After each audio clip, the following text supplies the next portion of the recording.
রহমানির সুপ্রিয় শিক্ষার্থীরা, আশা করি সবাই সুস্থ আছো, ভালো আছো। তো আজ আমি হিসাব বিজ্ঞান বিভাগের অনার্স দ্বিতীয় বর্ষের শিক্ষার্থীদের জন্য একটি ক্লাস উপস্থাপন করব।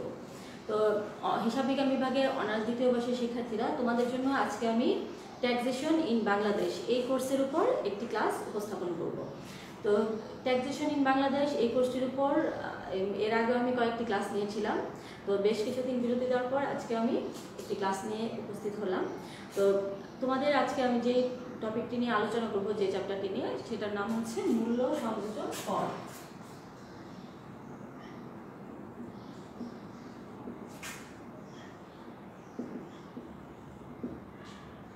মূল্য সংযোজন কর, এটার ইংরেজিতে আমরা কি বলি?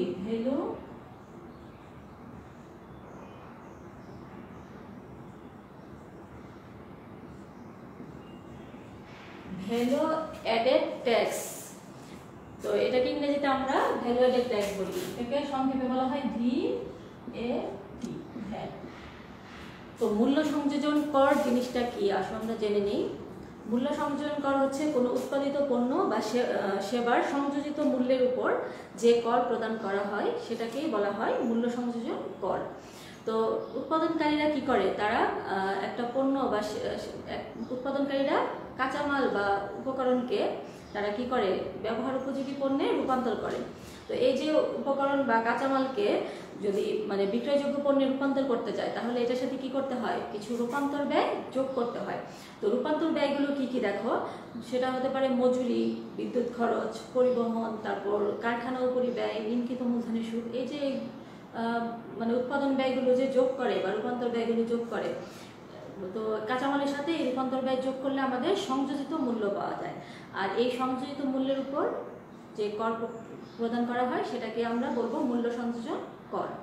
তো আমরা যদি মূল্য সংযোজন করটা সুন্দর করে সংজ্ঞা আকারে বলতে চাই, তাহলে আমরা কি বলবো? যে কোনো পণ্যকে অন্য একটি ব্যবহার উপযোগী পণ্যে রূপান্তর করার জন্য যে পরিমাণ উৎপাদন ব্যয় বা রূপান্তর ব্যয় যুক্ত করা হয়, এর ফলে কি হয়? এটার মূল্যটা কিন্তু বর্ধিত হয়। তাহলে আমরা বলতে পারি যে একটি পণ্যকে অন্য একটি ব্যবহার উপযোগী পণ্যে রূপান্তর করার ফলে এর মূল্য যে পরিমাণ বর্ধিত হয়, সেই বর্ধিত মূল্যের উপর জাতীয় রাজস্ব বোর্ড কর্তৃক নির্দিষ্ট হারে যে কর প্রদান করা হয়, তাকেই আমরা মূল্য সংযোজন কর বলি। তো এটাকে আমরা যদি মূল্য সংযোজন করটা আমরা বলতে চাই, তাহলে আমরা কি বলতে পারি? মূল্য সংযোজন কর সমান সমান কি? উৎপাদন মূল্য মাইনাস উপকরণ মূল্য ইনটু কর হার। তাহলে আমরা বলতে পারি যে উৎপাদন মূল্য মাইনাস উপকরণ মূল্য ইনটু কর হার, তাহলে আমরা পেয়ে যাবো কি? মূল্য সংযোজন কর। তো মূল্য সংযোজন করের প্রকারভেদ বা শ্রেণী বিভাগ কয় প্রকার আমরা একটু জেনে নেই। মূল্য সংযোজন কর আমরা 1 নম্বর পাচ্ছি মূল্য সংযোজন কর, 2 নম্বর হচ্ছে সম্পূরক শুল্ক, আর 3 নম্বর হচ্ছে টার্নওভার কর। তো আমরা আজকে 3টা জিনিস সম্পর্কেই জানবো। তো মূল্য সংযোজন কর তো আমরা জানলাম যে মূল্য সংযোজন করটা হচ্ছে কি? আমাদের মোট উৎপাদিত পণ্যের মূল্যের উপর নির্দিষ্ট হারে আরোপিত কর থেকে মোট উপকরণ মূল্যের উপর নির্দিষ্ট হারে আরোপিত করের বিয়োগফল। মোট উৎপাদিত পণ্যের উপর নির্দিষ্ট হারে আরোপিত করের বিয়োগফল থেকে মোট উপকরণ মূল্যের উপর নির্দিষ্ট হারে আরোপিত করের বিয়োগফলটাকে আমরা বলবো মূল্য সংযোজন কর। তো সেই জন্যই আমরা উৎপাদন মূল্য থেকে উপকরণ মূল্য বাদ দিয়ে আমরা করের হারটা বের করেছি। আচ্ছা, এরপরে আসি আমরা সম্পূরক শুল্ক। সম্পূরক শব্দটির আবিধানিক অর্থ হচ্ছে অতিরিক্ত। তাহলে আমরা বুঝতে পারছি যে মূল্য সংযোজন করের অতিরিক্ত যে কর আদায় করা হয় বা পরিশোধ করা হয়, সেটাই হচ্ছে সম্পূরক শুল্ক। তো সম্পূরক শুল্কটা কি কোন কোন জিনিসের উপর আরোপ করা হয়? দেখো, 1 নম্বর হচ্ছে বিলাস পণ্য। তো কিছু কিছু জিনিস আছে যেগুলো বিলাসজাত দ্রব্য, সেগুলোর উপর সরকার সম্পূরক শুল্ক আরোপ করে। আর আরেকটা হতে পারে সামাজিকভাবে অনভিপ্রেত পণ্য। তো এগুলোর উপর জনস্বার্থে দেখা যায় যে অপ্রয়োজনীয় বা সামাজিকভাবে অনভিপ্রেত বা অপ্রয়োজনীয় পণ্যের উপর জনস্বার্থে কিন্তু সরকার দেখা যায় সম্পূরক শুল্ক আরোপ করে। তাহলে এটা হচ্ছে মূল্য সংযোজন করের অতিরিক্ত যে কর পরিশোধ করা হয়, সেটাই হচ্ছে সম্পূরক শুল্ক। আর টার্নওভার করটা কি দেখো, টার্নওভার কর হচ্ছে মূল্য সংযোজন কর আরোপযোগ্য যেসব প্রতিষ্ঠান যাদের মানে পণ্য বা সেবা উৎপাদনকারী যেসব প্রতিষ্ঠান যেগুলো মূল্য সংযোজন কর আরোপযোগ্য কিন্তু তাদের বার্ষিক টার্নওভার 50 লক্ষ টাকার বেশি কিন্তু 3 কোটি টাকার কম, তাহলে দেখা যায় যে তাদেরকে মূল্য সংযোজন করের পরিবর্তে তাদেরকে 4% হারে টার্নওভার কর পরিশোধ করতে হয়, মানে বার্ষিক বিক্রয়ের উপর টার্নওভার কর পরিশোধ করতে হয় যাদের 3 কোটি টাকার কম টার্নওভার তাদের জন্য। তাহলে আমরা জানলাম যে সম্পর্ক শুল্ক কি, মূল্য সংযোজন কর কি এবং টার্নওভার কর কি। আচ্ছা, এখন চলো আমরা জেনে নেই মূল্য সংযোজন করের বৈশিষ্ট্যগুলো কি কি। তো মূল্য সংযোজন করের বৈশিষ্ট্যের মধ্যে 1 নম্বর বৈশিষ্ট্য হচ্ছে, একটু মুছে দিই,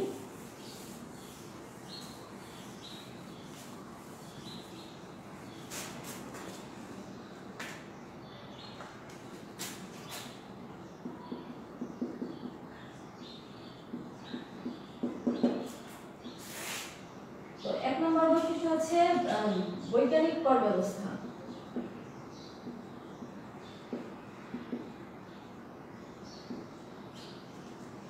বৈজ্ঞানিক মানে মূল্য সংযোজন করতে কিন্তু একটা আধুনিক এবং বৈজ্ঞানিক কর ব্যবস্থা, কারণ এক্ষেত্রে কিন্তু করের বোঝা অন্যের উপর সরানো যায়, মানে স্থানান্তর করা যায়, তাহলে এটা একটা বৈজ্ঞানিক এবং আধুনিক কর ব্যবস্থা।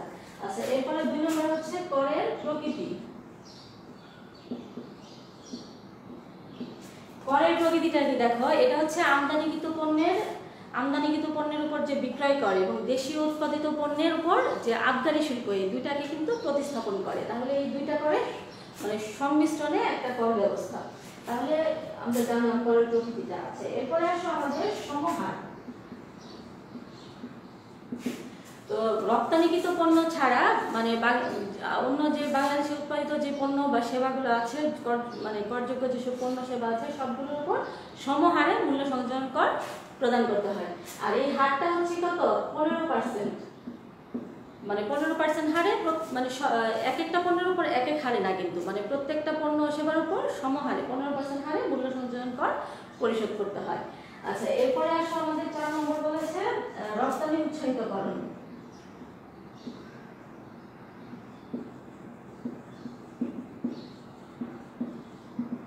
আর আরেকটা আমাদের বলেছে আমদানি নিরুৎসাহিতকরণ।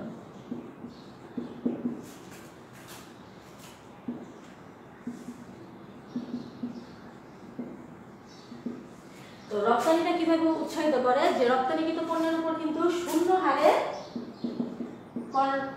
করের ব্যবস্থা বলা আছে, যে মূল্য সংযোজন কর হচ্ছে হার হচ্ছে 0, যাতে রপ্তানিটা উৎসাহ পায়।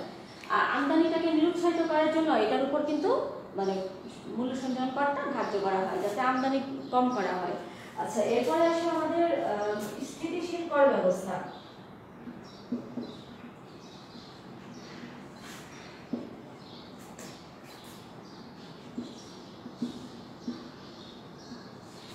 এটা একটা স্থিতিশীল কর ব্যবস্থা, কারণ এক্ষেত্রে কি হয়, আমাদের মানে করদাতা নিজেই তার কর মানে কর কত দিবে সেটা নিজেই নির্ণয় করে এবং পরিশোধ করে। আর এক্ষেত্রে কর ফাঁকি দেওয়ার কিন্তু ব্যবস্থা থাকে না, মানে কর ফাঁকি এবং কর এড়ানোর ব্যবস্থা এখানে থাকে না। যেহেতু কর ফাঁকি দেওয়া যায় না, করদাতা কর ঠিকমতো সে নিজেই তো মানে কত টাকা কর দিতে হবে সেটা তৈরি করে পরিশোধ করে এবং প্রয়োজনীয় কাগজপত্র সে প্রমাণপত্র সংরক্ষণ করে। এই ক্ষেত্রে কর ফাঁকি দেওয়ার কিন্তু কোনো সুযোগ নাই। তো সেই জন্য বলা হচ্ছে যে এটা একটা, এর ফলে কর যেহেতু ফাঁকি দেওয়া যায় না, এটা এক্ষেত্রে স্থিতিশীলতা আসে কর ব্যবস্থায়, তাহলে এটা একটা স্থিতিশীল কর ব্যবস্থা। তো শিক্ষার্থীরা আমরা আজকে জানলাম যে মূল্য সংযোজন কর কি, এটার বৈশিষ্ট্য এবং এটার প্রকারভেদ। তো আসলে একটা ছোট্ট একটা অঙ্ক করিয়ে তোমাদেরকে আমি বুঝিয়ে দেই।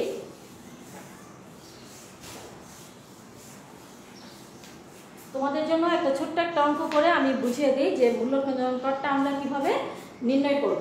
তো এখানে একটা কোম্পানির নাম হচ্ছে আবিদ কোম্পানি, তার কাঁচামাল ক্রয়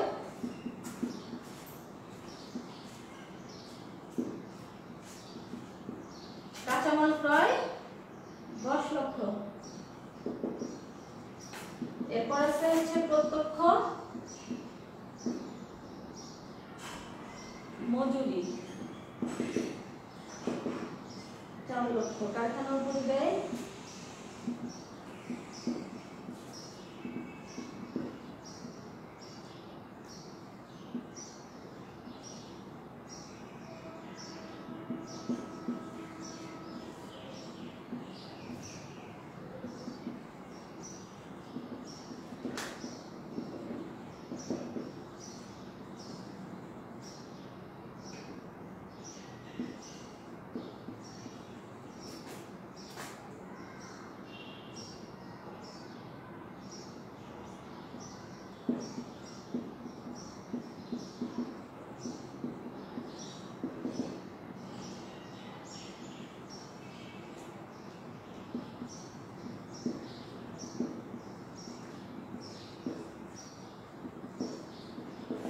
তাহলে খুব ছোট্ট একটা অঙ্কের মাধ্যমে আমি বুঝিয়ে দিই তোমাদেরকে যে আমাদের মূল্য সংযোজন করটা আমরা কিভাবে বের করব।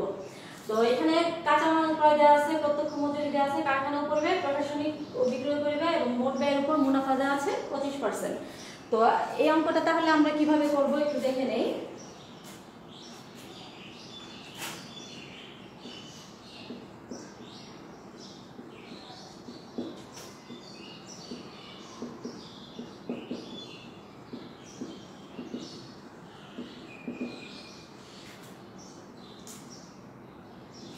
তো আমরা মূল্য সংযোজন করটা আমরা নির্ণয় করব। তো এখানে আমরা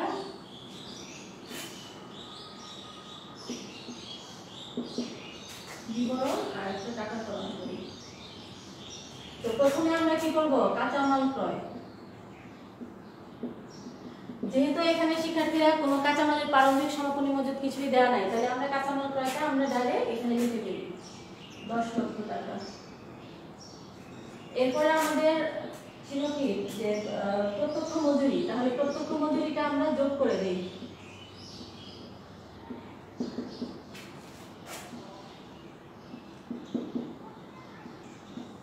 তাহলে আমাদের 14 লক্ষ টাকা।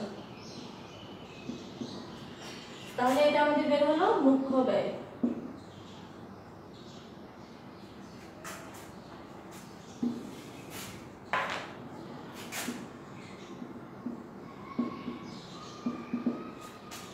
আচ্ছা, এরপরে আমরা যোগ করব কারখানা উপরিব্যয়গুলো। এটা ছিল হচ্ছে 2 লক্ষ টাকা, তাহলে আমাদের 16 লাখ টাকা হলো। এটা হচ্ছে উৎপাদন ব্যয়। আর এর সাথে আমরা যোগ করব কি প্রশাসন ও বিক্রয় পরিব্যয়।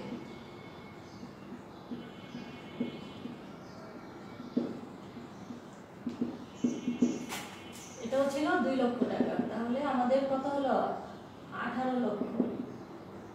এটা হচ্ছে মোট ব্যয়। এখন মোট ব্যয়ের উপর বলছে যে 15% হারে মুনাফা যোগ করে, তাহলে এখন আমরা মুনাফা, তো মোট ব্যয়ের 15%, এই 18 লক্ষের 15% হচ্ছে 25% হচ্ছে 4,50,000। আমাদের যেহেতু বলা আছে যে মোট ব্যয়ের উপর 25% মুনাফা যোগ করে পণ্য বিক্রয় করে, তাহলে 18 লক্ষ টাকা হচ্ছে মোট ব্যয়, এটার 25% হচ্ছে 4,50,000 টাকা। তাহলে আমাদের 22,50,000 টাকা হচ্ছে আমাদের বিক্রয় মূল্য। তো আমরা বিক্রয় মূল্য পেয়ে গেলাম। এখন আর চলো শিক্ষার্থীরা আমরা দেখে নেই কিভাবে আমরা মূল্য সংযোজন কর নির্ণয় করব। তো আমরা বিক্রয় মূল্য পেয়ে গেলাম, এখন আমরা মূল্য সংযোজন কর নির্ণয় করি। তাহলে মূল্য সংযোজন কর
তাহলে শিক্ষার্থীরা তোমরা এখানে দেখো যে আমাদের মূল্য সংযোজন করটা আমরা কিভাবে বের করেছি।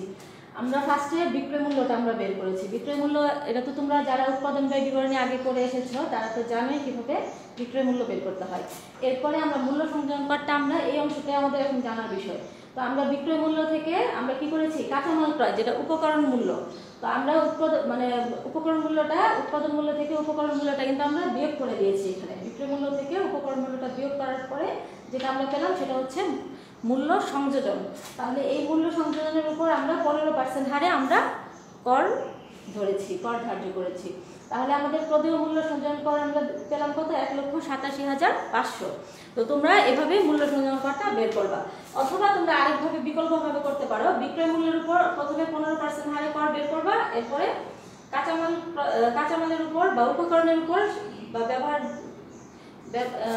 ব্যবহৃত কাঁচামালের উপর তোমরা মানে করটা আগে 15% বের করবা। তাহলে বিক্রয় মূল্যের উপর 15% যেটা বের হবে সেটা থেকে কাঁচামালের 15%টা বিয়োগ করলে আমরা সংযোজিত মূল্য পেয়ে যাবো। আর মানে ডাইরেক্ট আমরা করটা পেয়ে যাবো, তখন আর সংযোজিত মূল্য বের করতে হবে না।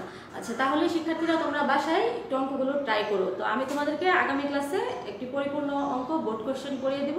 তোমরা ভালো থেকো, সুস্থ থেকো, আল্লাহ হাফেজ।